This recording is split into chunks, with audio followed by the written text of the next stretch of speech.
Good morning dear students. So आज जो है वो हम शुरू करेंगे visible and ultraviolet absorption spectroscopy. तो आज जो है वो थोड़ा सा हम बेसिक जो है वो उसका इंट्रोडक्शन करेंगे और थोड़ा सा जो है वो हम एक दो लॉज जो है वो हम पढ़ेंगे और उसके कुछ न्यूमेरिकल्स जो है वो हम इसमें स्टडी करेंगे। तो आइए शुरू करते हैं। ठीक है कि इस चैप्टर में आपको क्या क्या पढ़ना है। तो देखिए, सबसे पहले आपको इसकी इंट्रोडक्शन पता होनी चाहिए, इसमें जो है वो क्या क्या टर्म्स आएंगी, इलेक्ट्रोमैग्नेटिक रेडिएशंस के बारे में पता होना चाहिए। ये आपने जो है वो 11th में पढ़ा हुआ था और जो है वो लोअर क्लासेस में आपने इसको किया हुआ है। इलेक्ट्रोमैग्नेटिक स्पेक्ट्रम क्या होता है, प्रिंसिपल ऑफ एब्जॉर्प्शन स्पेक्ट्रोस्कोपी क्या है, बियर लैम्बर्ट लॉ क्या है, एक्सपेरिमेंटल सेटअप, ठीक है, इलेक्ट्रॉनिक एक्साइटेशन, ये बहुत इंपॉर्टेंट क्वेश्चन है इस चैप्टर का, Beer Lambert law, electronic transitions. ठीक है, उसके बाद जो है वो अलाउड एंड फॉरबिडन ट्रांजिशन क्या होती हैं, ये इंपॉर्टेंट डेफिनेशन है। क्रोमोफोर ऑक्सोक्रोम क्या होता है, और शिफ्ट्स के बारे में आपको पता होना चाहिए कि रेड शिफ्ट क्या होती है, ब्लू शिफ्ट क्या होती है, ठीक है, हिप्सोक्रोमिक शिफ्ट्स क्या होती हैं, हाइपोक्रोमिक शिफ्ट क्या होती है, ठीक है। और जो ट्रांजिशन मैंने बताई थी अभी, जो इंपॉर्टेंट क्वेश्चन है उन पे इफेक्ट ऑफ सॉल्वेंट क्या पड़ता है, ठीक है, इफेक्ट ऑफ सॉल्वेंट जो है वो क्या होता है। और एक और इसमें न्यूमेरिकल आपको जो है वो फाइनल एग्जाम में आएगा।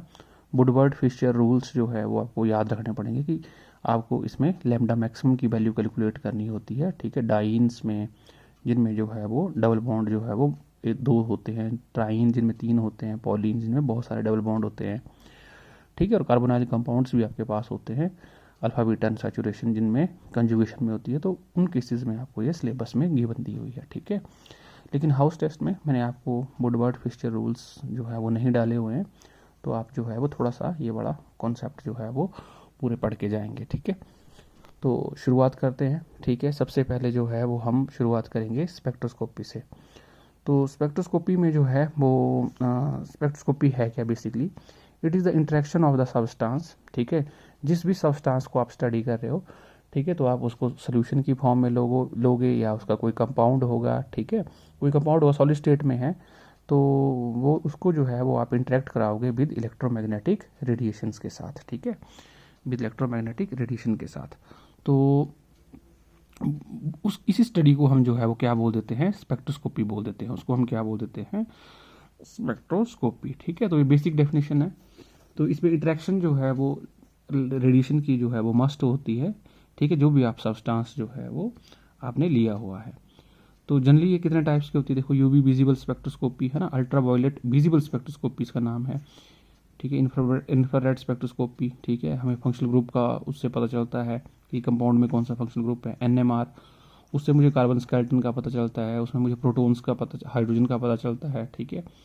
इलेक्ट्रॉनिक स्पिन रेजोनेंस स्पेक्ट्रोस्कोपी होती है, उसको ईएसआर या एपीआर बोलते हैं, ठीक है। तो बड़े केसेस में हमें फ्री रेडिकल्स का या जहाँ पे अनपेयर्ड इलेक्ट्रॉन प्रेजेंट होते हैं, ठीक है, वहाँ का जो आइडिया मिलता है ईएसआर से, ठीक है।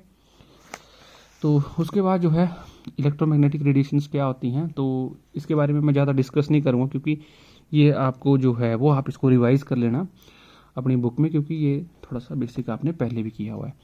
तो आपको पता है इलेक्ट्रोमैग्नेटिक रेडिएशंस के लिए जो है वो हम जनरल टर्म लाइट भी यूज़ कर देते हैं, ठीक है। और आपको पता है ट्रांसवर्स नेचर की होती है, ठीक है, जिसमें इलेक्ट्रिक फील्ड मैग्नेटिक फील्ड जो है वो परपेंडिकुलर होती हैं, और जो लाइट की जो प्रोपेगेशन होती है वो इन दोनों वेक्टर्स के क्या होती है, परपेंडिकुलर होती है, वो प्रोपेगेट इस तरीके से करती है, ठीक है।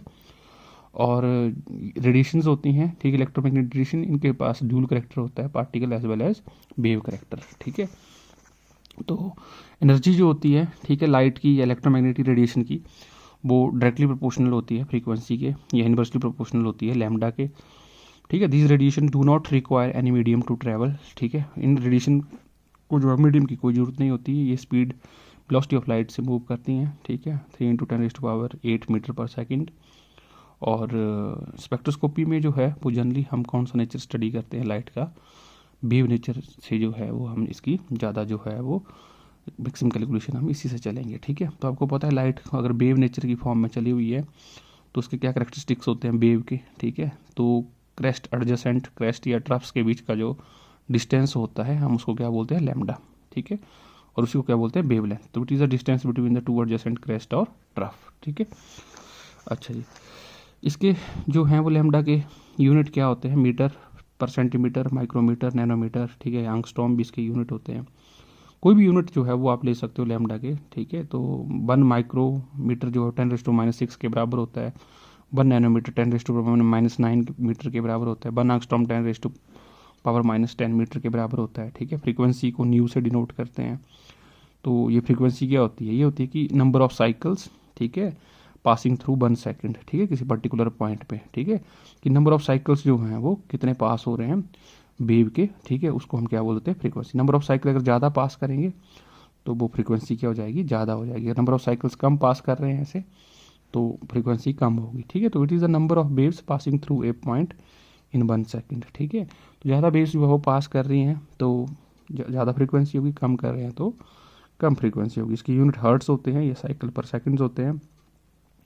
और लैम्डा और न्यू को जो फार्मूला रिलेट करता है वो होता है nu into lambda is equal to constant, ठीक है। जो कांस्टेंट होता है वो वेलोसिटी ऑफ लाइट होती है, तो न्यू की वैल्यू क्या आ जाएगी, c/λ, ठीक है। तो ये जो है वो आपको फार्मूले याद रखने हैं, ठीक है। उसके बाद जो है आपको जो है वो नेक्स्ट आता है वेव नंबर, ठीक है। तो रेसिप्रोकल ऑफ वेवलेंथ जो होता है उसको हम वेव नंबर बोलते हैं, ठीक है। इसको वेव नंबर को रिप्रेजेंट करते हैं, जैसे न्यू और उसके ऊपर बार 1/λ, यूनिट इसके होते हैं 1/सेंटीमीटर आ जाएगा तो ऊपर चला जाएगा तो पर सेंटीमीटर या पर मीटर हो जाएगा, ठीक है। जो एनर्जी होती है इलेक्ट्रोमैग्नेटिक रेडिएशन की, ठीक है, वो डायरेक्टली प्रोपोर्शनल होती है फ्रीक्वेंसी के और यूनिवर्सली प्रोपोर्शनल होती है लैम्डा के, ठीक है। तो E is equal to H nu, है ना, आपके पास यहाँ पे कांस्टेंट आ जाएगा H Planck's constant, E is equal to H nu. तो E इज इक्वल टू, है ना, न्यू की जगह मैं c/λ लिख सकता हूँ, तो E is equal to H c/λ। और 1/λ जो होता है वो जो है वो न्यू बार के बराबर होता है, तो 1/λ is equal to H C nu bar, है ना, ये वेव नंबर है। तो एनर्जी जो होती है वो फ्रीक्वेंसी का डायरेक्टली प्रोपोर्शनल होती है और लैम्डा के क्या होती है, इन्वर्सली प्रोपोर्शनल होती है, और वेव नंबर के डायरेक्टली प्रोपोर्शनल होती है, ठीक है। तो जिस भी वेव लेंथ का वेव नंबर जो है वो ज़्यादा आ रहा है तो मतलब उसकी एनर्जी जो है वो ज़्यादा है, ठीक है।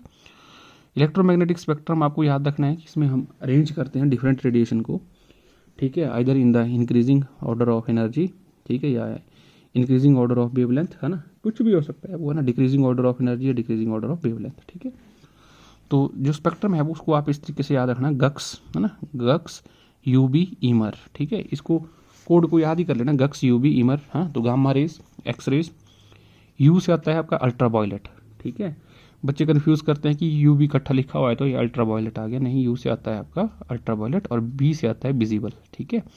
तो जो ये चैप्टर है आपका इसमें दोनों तरीके की स्पेक्ट्रोस्कोपी है, एक अल्ट्रावायलेट भी है और एक विजिबल स्पेक्ट्रोस्कोपी भी है, ठीक है। फिर आती है आपकी इंफ्रारेड और माइक्रोवेव और रेडियो वेव्स, ठीक है। तो जो रेडियो वेव्स होती है उनकी वेवलेंथ ज़्यादा होती है, ये आप हमेशा ध्यान रखना। तो इस तरफ को वेवलेंथ क्या करती है, इंक्रीज, वेवलेंथ इंक्रीज करी तो एनर्जी क्या करेगी, डिक्रीज, और जो आपका फ्रीक्वेंसी है वो भी क्या करेगी, डिक्रीज, क्योंकि एनर्जी और फ्रीक्वेंसी एक जैसे चलते हैं। ये रेसिप्रोकल है तो ये इंक्रीज करी तो ये डिक्रीज करेगी, ठीक है। उसके बाद जो है वो आपके पास आता है कि यूवी विजिबल स्पेक्ट्रोस्कोपी जो है वो कौन सी रेंज में जो है वो आप स्टडी करते हो, ठीक है।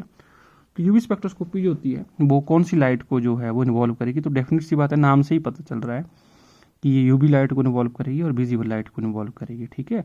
तो it involve the absorption of radiation of ultraviolet as well as visible region, ठीक है।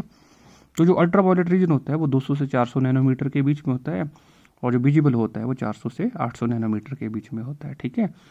तो जब भी हमें यूवी स्पेक्ट्रोस्कोपी स्टडी करनी है तो हमें एक ऐसा सोर्स चाहिए होता है जो यूवी और विजिबल लाइट को जो है वो ट्रांसमिट करता हो, ठीक है, या प्रोड्यूस करता हो, ठीक है। तभी हमारे सैंपल में जो कंपाउंड होगा वो उसको लाइट को ऑब्जॉर्व करेगा और पर्टिकुलर ट्रांजिशन जो है वहाँ पे होंगी और हमें ग्राफ मिल जाएगा, ठीक है। तो इस तरीके से जो है वो आपको थोड़ा सा ये याद रखना है, ठीक है। बेसिक्स आप एक बार रिकैप कर लेना, आपकी बुक में ये दिया हुआ है, ठीक है, ताकि आपको थोड़ा सा नॉलेज हो जाए, ठीक है। और अब मैं मेन क्वेश्चन पे आता हूँ, जो सबसे मेन इंपॉर्टेंट इसका क्वेश्चन है, जो फर्स्ट क्वेश्चन आपको बनता है और ये सबसे मोस्ट इंपॉर्टेंट क्वेश्चन है, इसके जो है वो 100% चांस होते हैं हर एग्जाम में आने के, इस तरीके से आता है, but is Beer-Lambert's law, give its mathematical expression, ठीक है, गिव सिग्निफिकेंस ऑफ इस टर्म, कि उसमें कौन कौन सी टर्म आ रही हैं उनको आपको बताना है कि वो क्या क्या डिनोट करती हैं, ऑल्सो गिव इट्स लिमिटेशन। तो ये मैंने 5 नंबर का क्वेश्चन बना दिया, हो सकता है वो आपको अलग से पूछे कि वट आर इट्स लिमिटेशन, जो कि अपने आप में एक बड़ा इंपॉर्टेंट क्वेश्चन है, 3 नंबर की लिमिटेशन या 2 नंबर की लिमिटेशन भी पूछ लेते हैं। तो आपने इस हेडिंग के अंदर ये सारा ही पढ़ लेना है, फिर एग्जाम में आपको जो आ रहा है आप उसको अटैम्प्ट करके आओ, ठीक है। तो देखो सबसे पहले जो था वो बियर्स ने इंडिपेंडेंट लॉ दिया था, ठीक है। बियर एक अलग साइंटिस्ट थे, इन्होंने भी बोला, ठीक है, इसको समझना जरा। ये बोलता है कि when a beam of monochromatic light is passed through a substance dissolved in a non-absorbing solvent, the absorption of light is directly proportional to the concentration of the absorbing solute, ठीक है, या number of the absorbing molecule of the solute, ठीक है। तो इसका जो है वो बोलने का मतलब क्या हुआ वो थोड़ा सा समझ लो। ये बोलता है कि जब जो है वो आपको जो है वो आपने कोई सैंपल लिया, ठीक है, एक एक तरीके से जो है वो ये ग्लास की बनी हुई होती है, ट्यूब होती है, ठीक है ना, रेक्टेंगल शेप, है ना, इस तरीके से, ठीक है। इसमें जो है वो हम सोल्यूशन को भरते हैं, ठीक है, ऊपर से ये ओपन होती है ऐसे, ठीक है। तो इसमें मैंने एक कंपाउंड ले लिया, सोल्यूशन ले लिया, ठीक है। तो इसमें सोल्यूशन, इसमें सोल्यूट के क्या होंगे, सोल्यूट के क्या होंगे, मेरे पास जो है वो मॉलिक्यूल्स होंगे, है ना, सोल्यूट के पार्टिकल्स होंगे। इसको सोल्यूट को मैंने घोला होगा, चाहे वाटर में घोला है, चाहे मैंने इथेनॉल में घोला हुआ है, चाहे कोई भी सॉल्वेंट हो सकता है, ठीक है। अब सॉल्वेंट वो होना चाहिए जो मेरे पास जो है वो सोल्यूट से इंटरेक्ट ना करे, ठीक है, नॉन इंटरेक्टिंग होना चाहिए। अगर सॉल्वेंट इस सोल्यूट से रिएक्ट कर जा रहा है तो फिर वहाँ पे कोई रिएक्शन हो जाएगी, तो वो फिर जो है वो वहाँ गड़बड़ आएगी, ठीक है, जो भी हमारा जो हम स्टडी कर रहे हैं, ठीक है। तो और सॉल्वेंट ऐसा होना चाहिए कि वो यूवी लाइट को क्या करे, एब्जॉर्ब भी ना करे। एब्जॉर्ब कौन करे, सोल्यूट करे, है ना। सॉल्वेंट ही एब्जॉर्ब कर लेगा और सोल्यूट एब्जॉर्ब भी नहीं करे तो फिर हम जो है वो उसको कैसे जो है वो स्टडी करेंगे, ठीक है। तो हम जो है वो इसमें जो है वो बियर्स लॉ जो है वो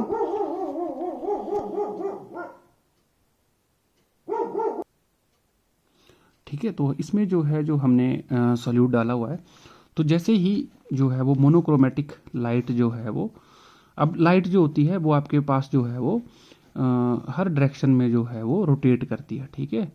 तो हम क्या करते हैं कि पहले ही पोलराइजर में इस लाइट को पास करते हैं और हम एक ऐसी लाइट लेते हैं जो एक ही डायरेक्शन में जो है वो वाइब्रेट करती है, कि डायरेक्शन में उसका वेक्टर होता है, ठीक है। अदरवाइज ये चारों तरफ करती है, ठीक है। तो इसको मैंने बोल दिया मोनोक्रोमेटिक लाइट, ठीक है। तो मोनोक्रोमेटिक लाइट जो है जब मैंने ली, है ना, जो एक ही प्लेन में जो है वो मूव करती है, ठीक है। तो उसको जो मैंने थ्रो किया, ठीक है, इस सोल्यूशन पे, तो अब ये बोलता है कि देखो, ये बोलता है कि मैंने beam of monochromatic light of single wavelength भी हम इसको बोल देते हैं, जो एक ही प्लेन में जो है वो वाइब्रेट करती है, is pass through A substance dissolve in a non absorbing solvent, ठीक है, जो ऐसे सॉल्वेंट में जो अब्जॉर्ब नहीं करता खुद को। The absorption of the light is directly proportional to the concentration of the absorbing solute, है ना। तो ये बोलता है कि जो एब्जॉर्बेंस होती है, जिसको ए से डिनोट करते हैं, is directly proportional to concentration of the solute, ठीक है। तो जितनी ज़्यादा इसकी कंसंट्रेशन होगी, एब्जॉर्बेंस भी उतनी ज़्यादा क्या हो जाएगी, हाई हो जाएगी, ठीक है। तो इस लॉ को क्या बोल दिया जाता है, बियर्स लॉ बोला जाता है। क्या बोला जाता है, बियर्स लॉ बोला जाता है, ठीक है। तो ये थोड़ा सा आपने ध्यान रखना है, ठीक है, कि एब्जॉर्बेंस जो है वो डायरेक्टली प्रोपोर्शनल है कंसंट्रेशन के, ठीक है। उसके बाद जो है वो इसी का जो है वो मेरे पास जो है वो आता है, एक और लॉ है, ठीक है, उसको जो है वो हम बोलते हैं लैम्बर्ट्स लॉ, ठीक है। कोई डिफरेंस नहीं है, ये आपके लिए जो है वो बहुत इजी है कि लैम्बर्ट्स लॉ जो है वो क्या होता है। देखो, अब ये बोलता है कि मैंने बीम ऑफ मोनोक्रोमेटिक लाइट, बिल्कुल सेम डेफिनेशन है जो आपने पीछे पढ़ी, is pass through a solute dissolved in a non absorbing solvent, the absorption of light is directly proportional to the path length of the sample of the substance, ठीक है। अब ये बोलता है कि जैसे मान लो इसमें एब्जॉर्बेंस जो है कंसंट्रेशन का डायरेक्टली प्रोपोर्शनल। अब उसने ये बोला कि भाई इस जो पाथ लेंथ होती है, ठीक है, इसको मैंने एल बोल दिया, ठीक है, इसको क्या बोल दिया, ये इक्वल होती है पाथ लेंथ जो होती है, ठीक है। अब ये बोलता है कि जो पाथ लेंथ होती है एल, ये इसके भी क्या होता है, डायरेक्टली प्रोपोर्शनल होती है। तो एब्जॉर्बेंस जो होती है directly proportional to the length, ठीक है, जो भी आपके पास जो है वो इस क्यूबेट की जो है वो, या जो रेक्टेंगुलर शेप जिसमें मैंने सोल्यूशन लिया हुआ है उसकी लेंथ पे डिपेंड करती है, ठीक है। तो इसको कौन सा लॉ बोल दिया मैंने, इसको मैंने कौन सा लॉ बोल दिया, लैम्बर्ट्स लॉ बोल दिया। तो सेम डेफिनेशन देखो, मैंने बीम ऑफ मोनोक्रोमेटिक लाइट, है ना, single wavelength is pass to a solute dissolved in a non absorbing solvent, the absorption of the light is directly proportional to the path length of the sample of the substance, ठीक है। और ये जो absorbance होती है, ठीक है, इसको जो है वो हम डिनोट करते हैं लॉग, ठीक है, जो है वो हमारे पास ये आ जाता है I upon I naught, sorry I naught upon I, ना, ये थोड़ा सा कन्फ्यूजन रहता है, कि आपके पास जो है वो क्या चीज़ जो है वो ऊपर होगी, ठीक है। तो देखो I naught upon I, absorbance जो होगी वो डायरेक्टली प्रोपोर्शनल होगी पाथ लेंथ के बराबर। Where L is the path length of the sample, जिसमें मैंने सैंपल को भरा हुआ है, ठीक है। तो उसके बाद अब आप लिख सकते हो कि बियर लैम्बर्ट लॉ क्या होता है, ठीक है। तो जब भी आपको क्वेश्चन आता है कि डिफाइन बियर लैम्बर्ट लॉ, ये क्वेश्चन आता है आपको कई बार एग्जाम में पूछा जाता है कि define Beer law, define Lambert's law, ठीक है। तो आपको मैं ये बात बता दूं कि जो पाथ लेंथ होती है, लेंथ से आपने याद रखना है लेंथ एल, एल से आपने याद रखना है लैम्बर्ट्स लॉ, ठीक है, हमेशा। तो आप ये बोल सकते हो कि जब भी आपके पास जो है वो अब्जॉर्बेंस जो है वो डायरेक्टली प्रोपोर्शनल हो जाएगी पाथ लेंथ के, तो उसको लैम्बर्ट लॉ बोलते हैं। और उससे रिवर्स जो कंसंट्रेशन के ऊपर डिपेंड करता है वो बीएस लॉ आ जाता है। और बीयर लैम्बर्ट लॉ जो था, इन दोनों को कंबाइन करके, इन दो इंडिपेंडेंट लॉ को कंबाइन करके बीयर लैम्बर्ट लॉ दिया गया था। तो इसमें मैं दोनों बातें बोल दूंगा, है ना, कि मैंने beam of monochromatic light is pass through ए, है ना, सोल्यूशन, है ना, तो जो कि जो है नॉन एब्जॉर्बिंग है in a non absorbing solvent, the absorption of light is directly proportional to the concentration of the solute as well as path length of the sample, ठीक है। तो तीनों लॉज जो है वो एक जैसी डेफिनेशन से चले हुए। तो मैथमेटिकली जो एब्जॉर्बेंस होगी, जिसको हम log I naught upon I, ठीक है, इसको बोलना अपने absorbance log I naught upon I directly proportional to concentration as well as path length, ठीक है। दोनों को कंबाइन कर दिया तो प्रोपोर्शनलिटी का साइन हटा, इक्वल का साइन आ गया, तो यहाँ एप्सिलॉन मेरे पास क्या आ गया, प्रोपोर्शनलिटी कांस्टेंट, ठीक है। तो मैंने आपको क्वेश्चन में बोला था कि इसमें ये जो है, ये जो आपके पास आया इसको हम बोल देते हैं, ये जो मेरे पास इक्वेशन आई इसको बोलते हैं, this is known as Beer Lambert's law, ठीक है, ठीक है। तो यहाँ पे आपको इन मीनिंग्स, ये जो टर्म्स हैं इनके जो हैं वो आपको मीनिंग बताने हैं। जैसे आपके पास आई नॉट है, आई नॉट का मतलब होता है इंटेंसिटी ऑफ इंसिडेंट लाइट, ठीक है, कि जब मैंने स्टार्टिंग में जो लाइट थ्रो की सोल्यूशन पे, तो वो थी मेरे पास आई नॉट, ठीक है। और कुछ लाइट इसने अब्जॉर्ब कर ली और रेस्ट क्या कर दी, इसने ट्रांसमिट कर दी आई। तो आई क्या होगी, ट्रांसमिटेड लाइट, और आई नॉट क्या हो गई, जो है वो इंसिडेंट लाइट होगी। तो ये इंटेंसिटी ऑफ इंसिडेंट लाइट है, और आई क्या है मेरे पास, ये transmitted light, intensity of transmitted light, ठीक है। तो अब ये बोलते हैं कि जो ऑब्जॉर्बेंस होती है हम उसको देते हैं log I naught upon I से, log I naught upon I, intensity of incident light I naught and intensity of transmitted light, ठीक है। तो ये जो है वो आपको ध्यान में रखना है। तो सी क्या आ जाएगा, कंसंट्रेशन ऑफ सोल्यूशन, जो कि मोल पर लीटर में होगी, एल पाथ लेंथ है। तो जनरली क्यूबेट में जो क्यूबेट हम लेते हैं तो उसमें उसकी पाथ लेंथ सेंटीमीटर में होती है, ठीक है। 1 मीटर का क्यूबेट नहीं लेते हम, ठीक है। छोटा सा क्यूबेट होता है, जितना टेस्ट ट्यूब की होती है ना हमारे पास, उतना सा वो क्यूबेट होता है, तो वो सेंटीमीटर में ही आएगा, ठीक है। और एप्सिलॉन बड़ा इंपॉर्टेंट है आपका, इसको बोलते हैं मोलर एब्जॉर्प्टिविटी, क्या बोलते हैं, मोलर एब्जॉर्प्टिविटी और मोलर एक्सटिंक्शन कोएफिशिएंट, ठीक है। ये भी बहुत इंपॉर्टेंट है आपके पास, है ना, एप्सिलॉन। देखो जनरली अगर बियर लैम्बर्ट लॉ आपको नहीं आता है फाइनल एग्जाम में, ठीक है, तो आपको वो मोलर एब्जॉर्प्टिविटी या मोलर एक्सटिंक्शन कोएफिशिएंट के बारे में जरूर पूछेगा, ठीक है। इसको एप्सिलॉन पढ़ते हैं हम, ठीक है। और जो लॉग आई नॉट अपॉन आई है इसको क्या बोलते हैं, एब्जॉर्बेंस बोलते हैं, और एब्जॉर्बेंस का ही दूसरा नाम होता है ऑप्टिकल डेंसिटी, ठीक है। तो ये भी आपको जो है वो पता होना चाहिए, ठीक है।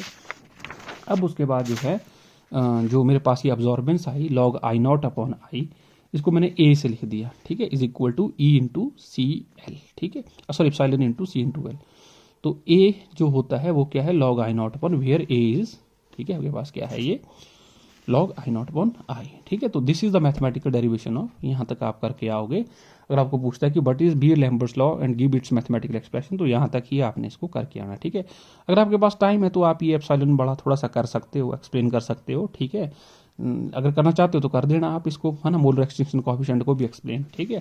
तो अगला हेडिंग आता है कि मोलर एक्सटिंक्शन कोएफिशिएंट के बारे में आपको एक्सप्लेन करना है कि क्या होता है ये, यू हैव टू डिफाइन, और इसके यूनिट क्या होते हैं, ठीक है। तो ये बीच में से कई बार एक क्वेश्चन आपको जो है वो फाइनल एग्जाम में आपसे पूछ सकता है, तो आप इसको भी रिवाइज कर लो कि इसको कैसे आपने अटेम्प्ट करना है। Log I naught upon I is equal to E into C into epsilon into C into L, ठीक है।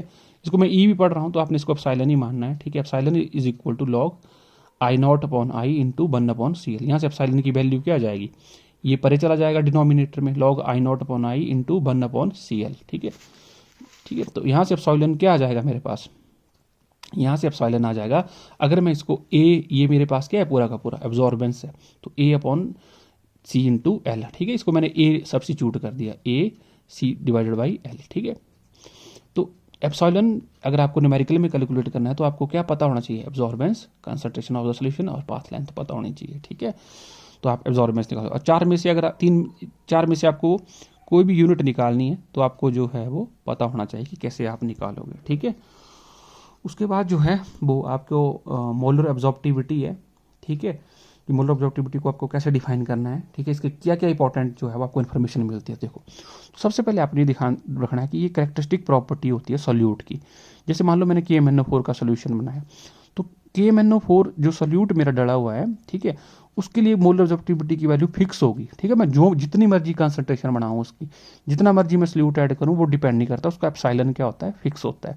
तो it is independent of the concentration of the solution, या मैं जो मर्जी पाथ लेंथ यूज़ कर रहा हूँ, मेरी मोलर एक्सटिंक्शन कोएफिशिएंट क्या है, सेम है जब तक मैं उस एक पर्टिकुलर कंपाउंड को स्टडी कर रहा हूँ। तो इट इज़ इंटरेस्टिंग प्रॉपर्टी होती है कंपाउंड की, ठीक है। And it is the constant of proportionality होता है। ये क्या होता है, कांस्टेंट ऑफ प्रोपोर्शनैलिटी होता है विच रिलेट्स एब्जॉर्बेंस, ठीक है, जो एब्जॉर्बेंस को, कंसंट्रेशन ऑफ द सोल्यूशन को और पाथ लेंथ को क्या करता है, आपस में रिलेट करता है, ठीक है। तो प्रैक्टिकली वैल्यू ऑफ एप्सिलॉन जो होती है वो वेरी करती है 0 से लेकर 10⁻6 तक, है ना। ये तो वैल्यू 0 हो सकती है, 1 हो सकती है, 2 हो सकती है, 10⁻1 हो सकती है, 10⁻2 हो सकती है, 10⁻5 हो सकती है, 10⁻6 हो सकती है ना, इस तरीके से। तो हाई वैल्यू ऑफ 10⁻3 टू 10⁻6 जो है वो आपको क्या डिनोट करती है, ये डिनोट करती है हाई इंटेंसिटी एब्जॉर्प्शन।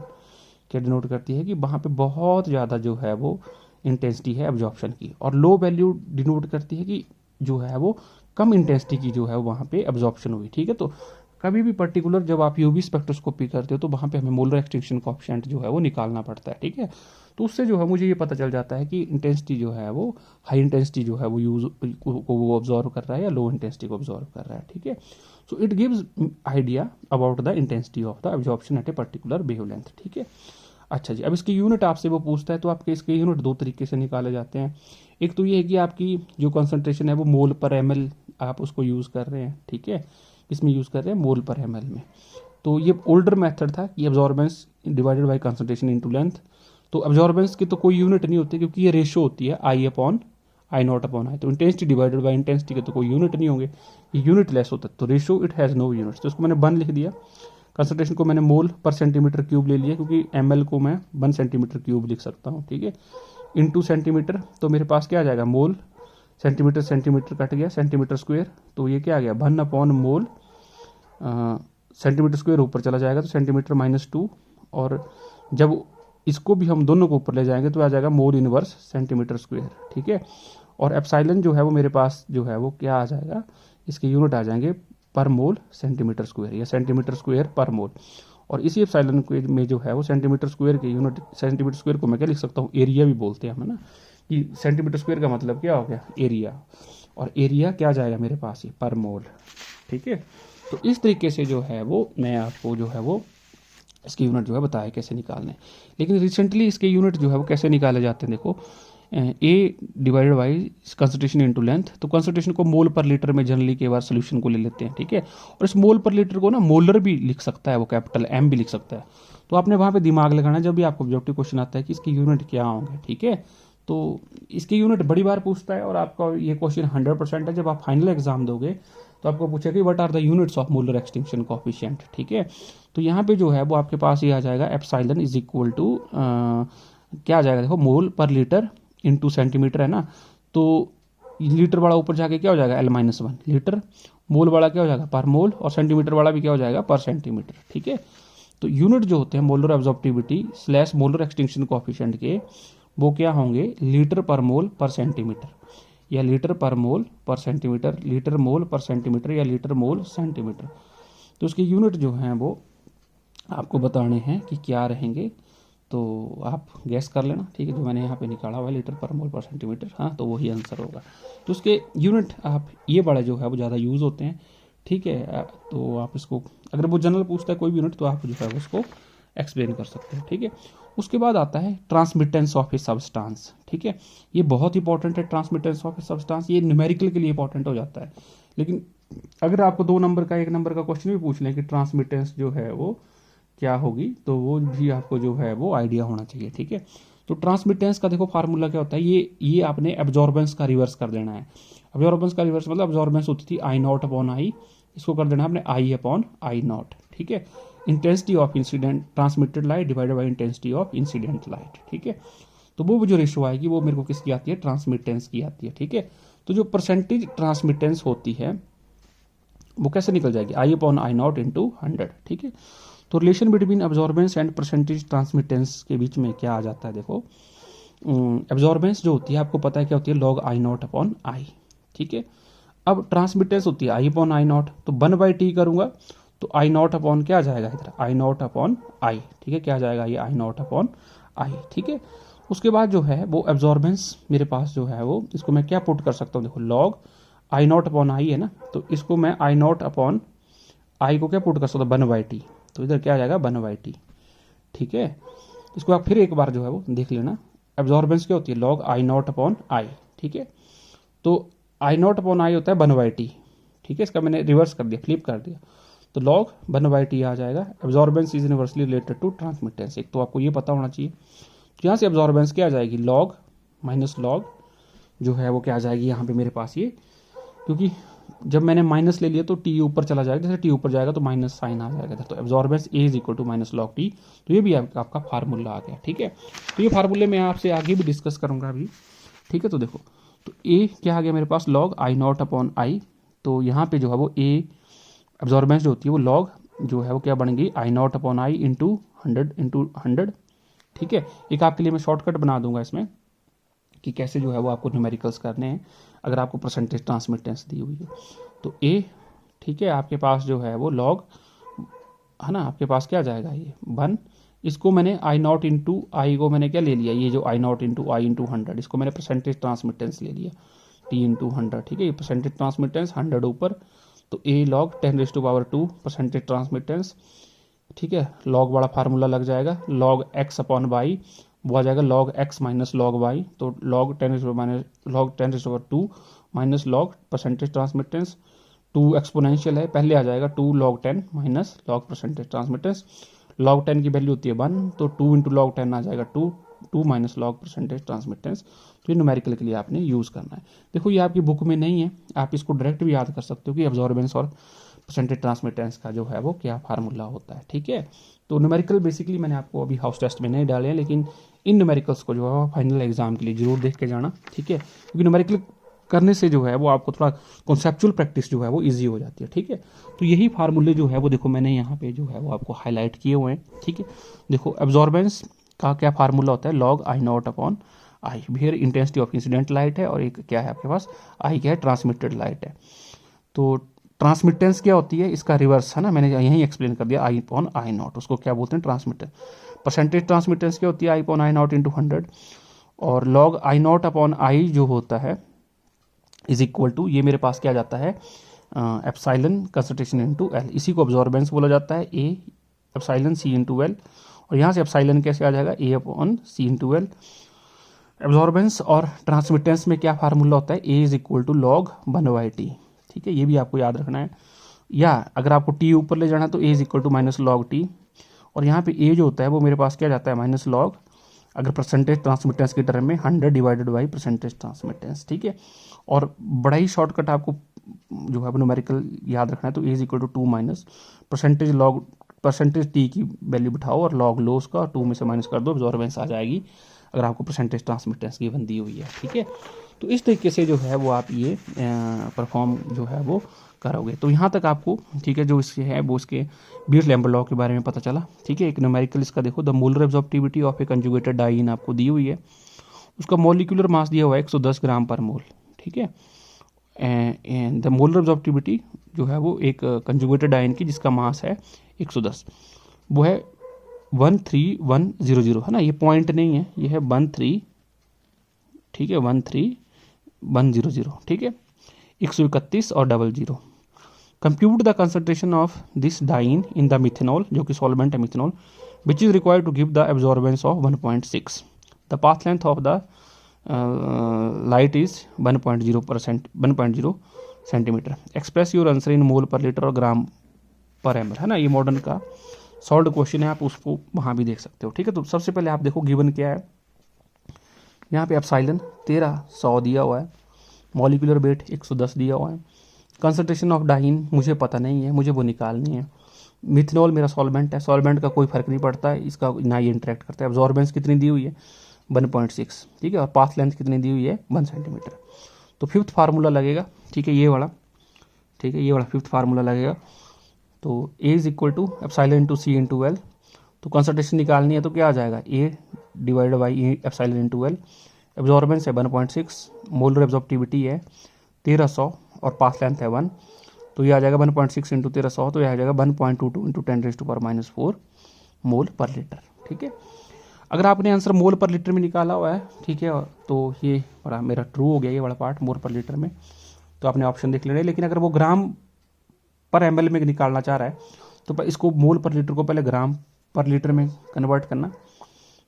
मोल से जब भी हम ग्राम में जाते हैं तो उसके मॉलिक्यूलर वेट से मल्टीप्लाई होता है। ग्राम से जब भी हम मोल में जाएंगे तो मॉलिक्यूलर वेट से डिवाइड होगा। ठीक है, तो मॉलिक्यूलर वेट 110 दिया था न्यूमेरिकल में, तो इससे मल्टीप्लाई हो जाएगा, तो आ जाएगा 1.23 इंटू 10⁻², ग्राम पर ml। ठीक है, और पर लीटर से जो है मुझे किस में जाना है, पर ml में जाना है। ठीक है, किस में जाना है, पर ml में, तो मैं 1000 से इसको और दोबारा डिवाइड कर दूंगा, तो मेरे पास क्या आ जाएगा, ये 1.23 इंटू 10⁻⁵ ग्राम पर ml।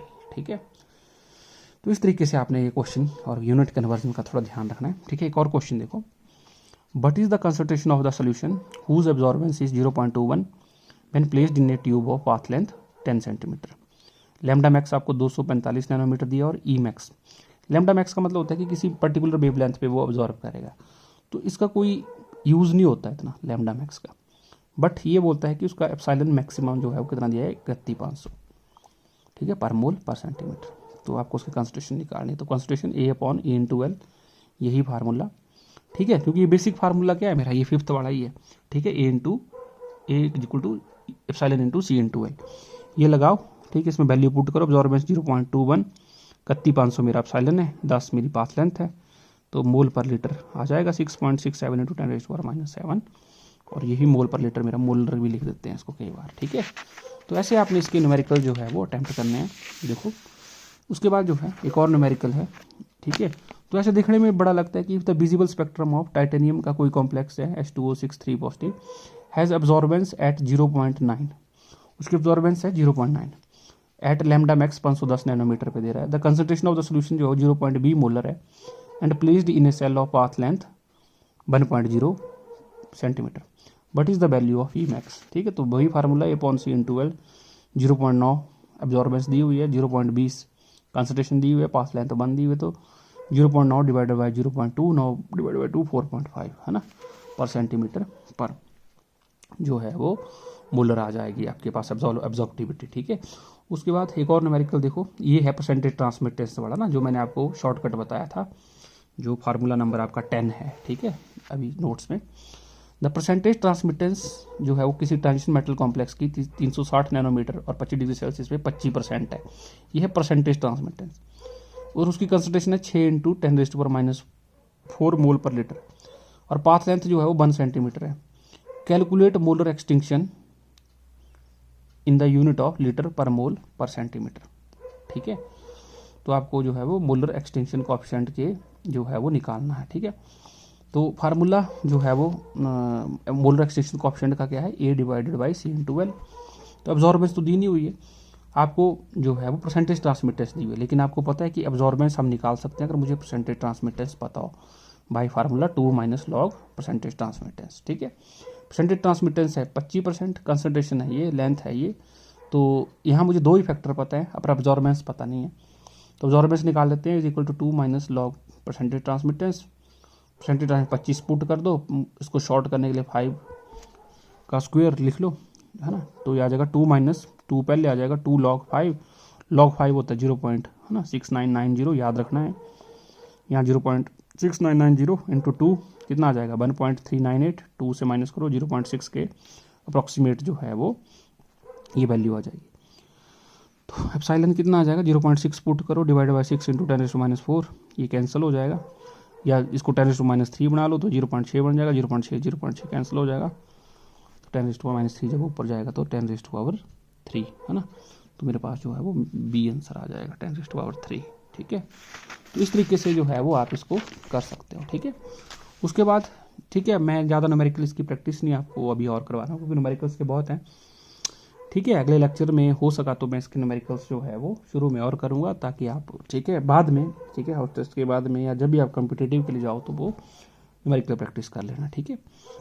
अब इंपॉर्टेंट क्वेश्चन आता है कि what is the limitation of beer-Lambert law.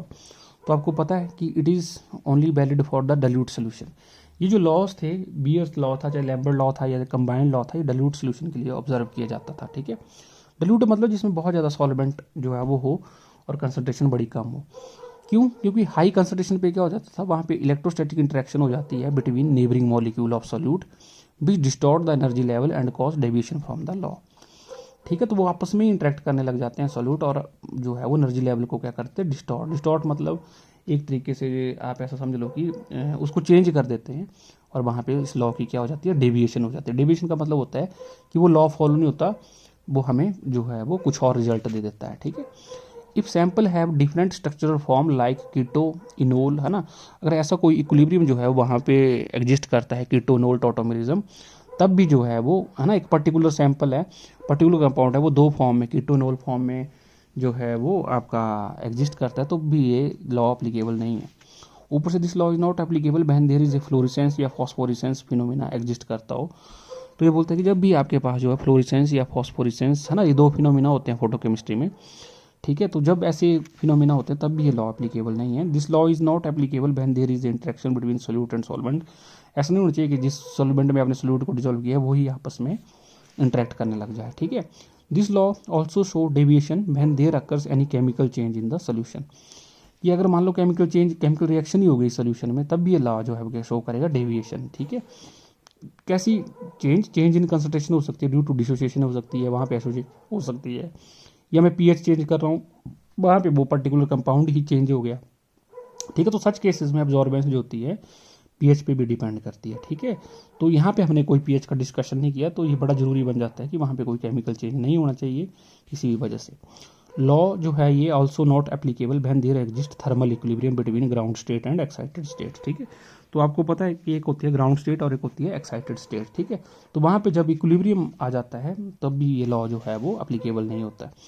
And for this law to be valid there should be no scattering of light, ठीक है। इसका मतलब अगर वहाँ पे स्कैटरिंग ऑफ लाइट हो गई तब ये लॉ जो है वो वैलिड नहीं होता, ठीक है।